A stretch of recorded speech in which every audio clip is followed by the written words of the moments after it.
the start of the first lockdown. Sky's Harriet Hadfield caught up with him. Birthdays in lockdown can be a little lonely. But it's not every day you turn 100. Happy birthday, Dad. Oh, thank you, my darling.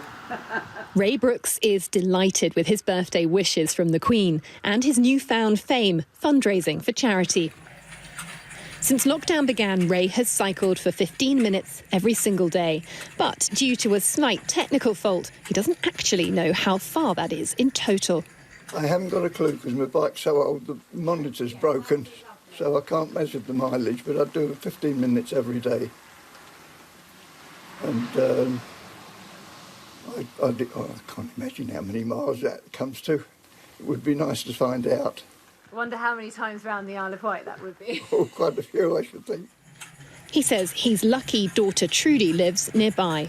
Started off 5 minutes and built up to 10 minutes and then built up to 15.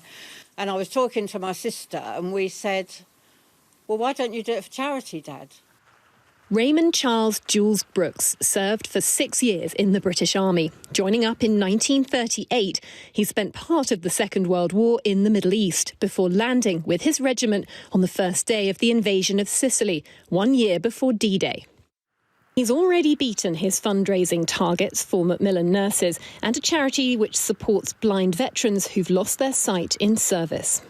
I was injured in 2006 in Iraq. A gunshot went into the face. A bullet went in my left cheek or my right cheek. And after all the hoo-ha, the sort of prognosis was I'd lost my left eye and my right eye was severely damaged. I think Raymond, 100 years old, at the start of lockdown, he didn't feel sorry for himself. He just decided to do something positive. And that inspires me to get up and do something positive. I'm less than half his age. And if he's going to do it, what's my excuse?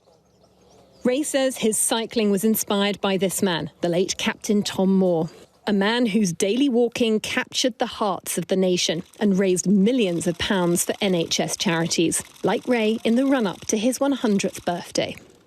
Raymond's lockdown story, like Captain Tom's before him, is exactly what we need to hear to counter the seemingly never-ending deluge of bad news. Two men, heroic in their military service and now heroic again in a different way. Ray intends to carry on cycling into his second century, and his secret to reaching 100 years? I haven't got a clue. I have a whiskey every night, if that's anything to go by. It's an amazing thing to get there. I'd give him a big hug. Harriet Hadfield, Sky News on the Isle of Wight. He looks incredible for 100, doesn't he? Good on you, Raymond. Keep going. Now for a look at the weather.